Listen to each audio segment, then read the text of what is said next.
আজ শেয়ার করব পুষ্টি গুণে ভরপুর সজনে ফুলের রেসিপি। শীত শেষ হলেই বসন্ত, আর বসন্ত মানে গাছে গাছে নতুন পাতা ও ফুলের সমাহার। তেমনই কিছু ফুলের মধ্যে যেমন সজনে ফুল সারা বছরে একবারই সমস্ত গাছে একদম ভরে ওঠে সাদা সাদা সজনে ফুল। সজনে ফুলের গুণাগুণ সম্বন্ধে বললে শেষ হবে না।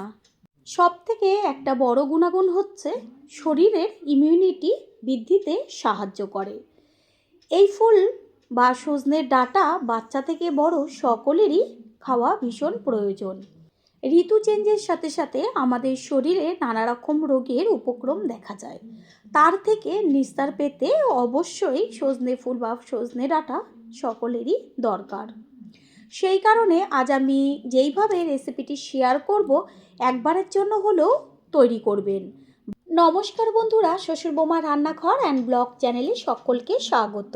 বাচ্চা থেকে বড় সকলেই চেটেপুটে খেয়ে নেবে, এটা আমি গ্যারান্টি দিয়ে বলতে পারি। তাহলে রেসিপিটি কি করে তৈরি করব সেটাই দেখে নেওয়া যাক। সবার প্রথমে এইখানে আমি আগে গাছের থেকে অনেকটা পরিমাণ সজনে ফুল তুলে এনেছি। এগুলোকে এবার জল পাল্টে পাল্টে ধুয়ে নেব।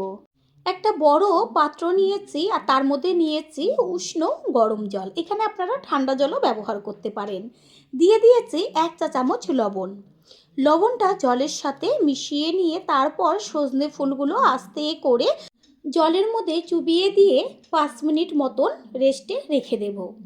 কারণ সজনে ফুল খুব কমই গাছের থেকে ডাইরেক্ট তোলা হয়, নিচে পড়ে আর নিচে অনেক রকম জার্ম থাকে।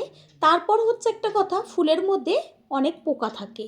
এইভাবে উষ্ণ গরম জলের মধ্যে লবণ দিয়ে ভিজিয়ে রাখলে ফুলগুলো কোনো রকম পোকা থাকলে পরে সেটা মরে যায়।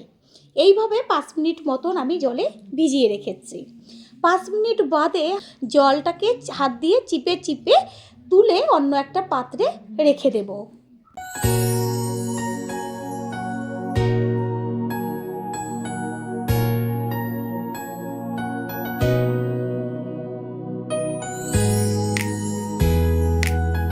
সব ফুলগুলোই এইভাবে জল থেকে তুলে নিয়ে আবার ওই পাত্রের মধ্যে জল দিয়ে ফুলগুলোকে ঠিক এইভাবেই 2 থেকে 3 বার জল পাল্টে পাল্টে ধুয়ে নিতে হবে। জল দিয়ে ধুয়ে নেওয়া হয়ে গেছে। এবার ওই যে বড় বোলটা নিয়েছিলাম তার মধ্যেই সব ফুলগুলোকে আবারও দিয়ে দিচ্ছি। রেসিপিটা সম্পূর্ণ ভিন্ন আর নতুন, তবে খেতে এতটাই টেস্টি যেটা আপনারা তৈরি করে খাওয়ার পরই বুঝতে পারবেন। সমস্ত ফুলগুলো নিয়ে নিয়েছি। এবার এর মধ্যে আমি দিয়ে দেব বেশ কিছুটা পরিমাণ কুচিয়ে নেওয়া পেঁয়াজ। রেসিপিটা একটু ধৈর্য ধরে দেখুন, তাহলে সম্পূর্ণটা বুঝতে পারবেন যে কতটা টেস্টি হতে চলেছে। এর মধ্যে দিয়ে দিচ্ছি একদম ছোট ছোট করে কেটে নেওয়া টমেটোর টুকরো। দিয়ে দিচ্ছি কুচিয়ে নেওয়া বেশ কিছুটা পরিমাণ ধনেপাতা। আপনারা হয়তো ভাবছেন যে এটা বড়া তৈরি করব, তবে এটা কিন্তু বড়া হবে না। এর মধ্যে দিয়ে দিচ্ছি সুজি, একদম অল্প পরিমাণ। এইখানে আমি 3 চা চামচ সুজি ব্যবহার করেছি। একদম কিন্তু বেশি সুজি ব্যবহার করবেন না, সুজির পরিবর্তে আপনারা চালের গুঁড়োও ব্যবহার করতে পারেন। দিয়ে দিচ্ছি 4 চা চামচ বেসন। বেসন আর সুজিটা দেওয়ার কারণ হচ্ছে বাইন্ডিংয়ের জন্য। আর দিয়ে দিচ্ছি 1 চা চামচ আদা রসুনের পেস্ট। দেব কালারের জন্য হলুদ গুঁড়ো আর স্বাদের জন্য লবণ। দেব 1/2 চা চামচ কাশ্মীরি লঙ্কার গুঁড়ো। এবার ভালো করে মেখে নেব। জল একদমই ব্যবহার করব না, কারণ ফুলগুলো যেহেতু জল দিয়ে ধুয়ে নেওয়া আছে, সেই কারণে এই ফুলটা যখন সব কিছুর সাথে মেখে নেব তখন এটা মজে যাবে। আর কোনো রকম জল আপনারা ব্যবহার করবেন না। এইভাবে একটু সময় নিয়ে ভালো করে ফুলটাকে চটকে নিতে হবে। ঝালের জন্য আমি এখনও কাঁচা লঙ্কা ব্যবহার করিনি, কারণ মেখে নেওয়ার সময় হাতে জ্বালা করবে। সেই কারণে আগে সব কিছু দিয়ে ভালো করে মেখে নিচ্ছি। ভালো করে আমি মেখে নিয়েছি। দেখাই গেল যে কোনো রকম জল ব্যবহার করিনি, তবে কত সুন্দরভাবে এটা মাখা হয়ে গেছে। আর মাখাটা বেশ যেন ঝরা ঝরা হয় ঠিক সেইভাবেই রাখতে হবে, কারণ বেসন আর হচ্ছে সুজি বা চালের গুঁড়ো একদমই বেশি ব্যবহার করবেন না। এবার এর মধ্যে দিয়ে দিচ্ছি অনেকটা পরিমাণ কুচিয়ে নেওয়া কাঁচা লঙ্কা। বেশ একটু ঝাল ঝাল হবে, তাহলেই খেতে ভালো লাগবে। ঝালটা যে যেমন খাবেন সেই অনুযায়ী দেবেন। হালকা করে হাত দিয়ে লঙ্কাটাকে সব কিছুর সাথে মিশিয়ে নিচ্ছি। এরপর গ্যাসের ওভেনে কড়াই বসিয়ে দিয়ে দেব সর্ষের তেল। এখানে আপনারা সাদা তেলও ব্যবহার করতে পারেন। তেলটা দেওয়া হয়ে গেল। তেলটাকে প্রথমে ভালো করে গরম করে নিতে হবে। গ্যাসের ফ্লেম হাই করে যখন দেখবেন তেলটা গরম হয়ে গেছে তখনই লো করে দিতে হবে গ্যাসের ফ্লেমটা। তারপর এই যে মেখে রেখেছিলাম ফুল, এটা সম্পূর্ণটা এর মধ্যে ঢেলে দেব। ঢেলে দেওয়ার পরে খুন্তি দিয়ে বেশ চারদিকটা ছড়িয়ে দেব। পুরনো বন্ধুদের সবসময় আমাদের পাশে এইভাবে ভালোবেসে থাকার জন্য অনেক অনেক ভালোবাসা। খুন্তি দিয়ে কত সুন্দরভাবে একদম বেশ পাতলা করে চারদিকে ছড়িয়ে দিয়েছি। গ্যাসের ফ্লেম লোতে রাখবেন, কোনো সময় ফ্লেম হাই করবেন না। এটা হবার জন্য ঢাকনা দিয়ে ঢেকে দেব কিছুক্ষণ।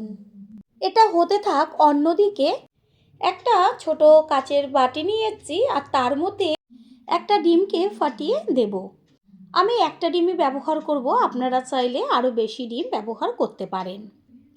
ভালো করে চামচ দিয়ে এবার ডিমটাকে ফেটিয়ে নিতে হবে। 7-8 মিনিট বাদে ফিরে এসে কড়াইয়ের ঢাকনাটা সরিয়ে দিয়ে তারপর খুন্তি দিয়ে আস্তে করে উল্টে দিতে হবে ওপরের পিঠটা হবার জন্য। প্রথম দিকে একটু লেগে লেগে যাবে, যখন এটা কাঁচা থাকবে তখন। যেহেতু এটা প্রথম এখনও কাঁচা রয়েছে, হয়নি, সেই কারণে একটু লেগে লেগে যাচ্ছে। যখন এটা সুন্দরভাবে ভাজা হয়ে যাবে তখন দেখবেন এমনিতেই উঠে চলে আসবে। ঠিক এইভাবে নিচের পিঠটা দেখা যাচ্ছে উল্টে দেওয়ার পরে বেশ একটু পোড়া পোড়া ভাব চলে এসছে, লাল লাল। ঠিক এইভাবেই একটু সময় নিয়ে রেসিপিটা তৈরি করতে হবে। এবার যে উল্টে দেওয়া হলো সেটা এবার হতে থাক, আবারও ঢাকনাটা চাপা দিয়ে দেব। এটা খেতে এতটাই টেস্টি হয় যে নাবানের সাথে সাথে শুধুই দেখবেন খেয়ে ফেলবেন। এদিকে ডিমটা ফ্যাটানো রয়েছে। আবারও 4-5 মিনিট বাদে কড়াইয়ের ঢাকনাটা সরিয়ে দিয়ে খুন্তি দিয়ে ওই যে নিচের পিঠটা হতে দিয়েছিলাম সেটাকেও উল্টে দেব। দেখতেই পাওয়া যাচ্ছে বেশ একটু লাগা লাগা অবস্থায় রয়েছে। কোনো রকম চিন্তা নেই, ঠিক এরকমভাবেই রেসিপিটা আস্তে আস্তে তৈরি করতে হবে। এই পর্যায়েই এর মধ্যে দিয়ে দেব ওই যে ডিমটা ফেটিয়ে রেখেছিলাম সেই ডিম। আস্তে করে ডিমটা চারদিকে ছড়িয়ে দিয়ে দিতে হবে। ডিম দেওয়ার সাথে সাথেই একদম সব কিছুর সাথে ভালো করে নেড়ে চেড়ে মিশিয়ে নিতে হবে একটু সময় নিয়ে। কারণ ডিম তো তেলের মধ্যে পড়লেই একদম বেশ ভুজিয়ার মতন হয়ে যায়, সেই কারণে সাথে সাথে এটাকে মিশিয়ে নিতে হবে। আর কোনো রকম ঢাকনা চাপা দেওয়ার দরকার নেই। ঠিক এইভাবেই একটু বাদে বাদে খুন্তি দিয়ে উল্টে দিলেই রেসিপিটা হয়ে যাবে। গ্যাসের ফ্লেম লোতেই থাকবে। যত এটা শুকিয়ে আসবে, মানে ভেতরের জল ভাবটা টেনে যাবে, ততই বেশ একটা ছাড়া ছাড়া ভাব চলে আসবে আর পরিমাণেও অনেকটা কমে যাবে। প্রথমবার যারা আমাদের চ্যানেল ভিজিট করছেন তাদের আন্তরিক শুভেচ্ছা ও অনেক ভালোবাসা। আমাদের রেসিপিগুলো যদি ভালো লেগে থাকে সাবস্ক্রাইব করে দেওয়ার অনুরোধ রইল ও পাশে থাকা বেল আইকনে ক্লিক করলে পরবর্তী ভিডিওগুলো সবার আগে আপনাদের কাছে পৌঁছে যাবে। এই রেসিপিটা গরম গরম ভাত, রুটি, পরোটার সাথেও খেতে লাগবে দুর্দান্ত।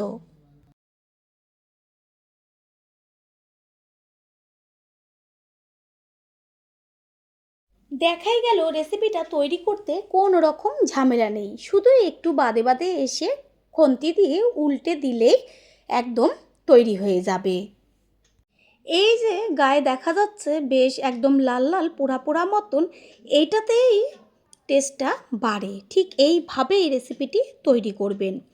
সমস্ত কিছুর ব্যালেন্সটা ঠিক রাখার জন্য এর মধ্যে দিয়ে দিচ্ছি ছোটো চামচের 1 চা চামচ পরিমাণ চিনি।